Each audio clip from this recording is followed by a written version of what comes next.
അപ്പോ തിരക്കുള്ള സ്ഥലങ്ങളിലെത്തി സ്ത്രീകളുടെ മാല മോഷ്ടിക്കുന്ന വലിയ സംഘമുണ്ടല്ലോ, അവര് ചില്ലറക്കാരല്ല. അതായത് വയനാട് ജില്ലയിലെല്ലാം ജനങ്ങളെ ആശങ്കയിലാഴ്ത്തി വിലസിയ മാല കവർച്ചാ സംഘത്തിലെ രണ്ടുപേരെ കൂടി വയനാട് പോലീസ് പിടിച്ചിട്ടുണ്ട്. ഇതോടുകൂടി മാല കവർച്ചാ കേസുകളിൽ വയനാട്ടിൽ പ്രതികളായവരുടെ എണ്ണം 7 ആയിട്ടുണ്ട്. ഇപ്പോൾ ഏറ്റവും ഒടുവിലായിട്ട് വയനാട് പോലീസ് വലയിലാക്കിയിട്ടുള്ളത് തമിഴ്നാട് സ്വദേശികളായ മധുരൈ ചിന്താമണി എം രവി 48 വയസ്സുകാരനും ശിവഗംഗ മടപ്പുര എം മാരിമുത്തു എന്ന പാണ്ഡ്യൻ 39.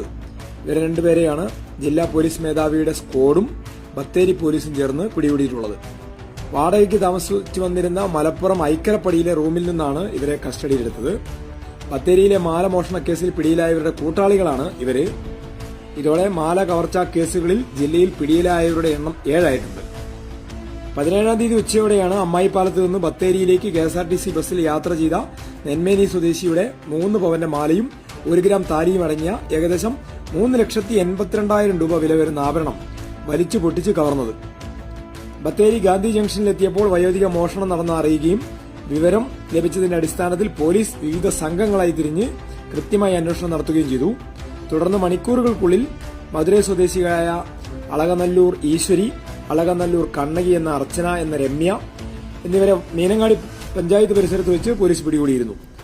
മീനങ്ങാടിയിലെ ഫാൻസി കടയിൽ നിന്നും കോസ്മെറ്റിക് ഉൽപ്പന്നങ്ങൾ മോഷ്ടിച്ചതും ഇവർ തന്നെയാണെന്ന് കണ്ടെത്തിയിട്ടുണ്ട്.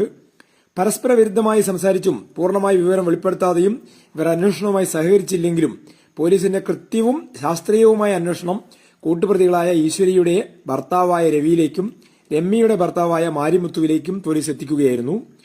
മോഷണത്തിലൂടെ ലഭിക്കുന്ന സ്വർണ്ണാഭരണങ്ങൾ വിൽപ്പന നടത്തി വീതം വെച്ച് എടുക്കുന്നതാണ് ഇവരുടെ രീതി. ഈശ്വരിക്ക് പാനൂർ, വാടാനപ്പള്ളി, അടൂർ എന്നീ പോലീസ് സ്റ്റേഷനുകളിലും രമ്യയ്ക്ക് തൃശൂർ വെസ്റ്റ്, കൊയിലാണ്ടി എന്നീ പോലീസ് സ്റ്റേഷനുകളിലും കേസുകളുണ്ട്.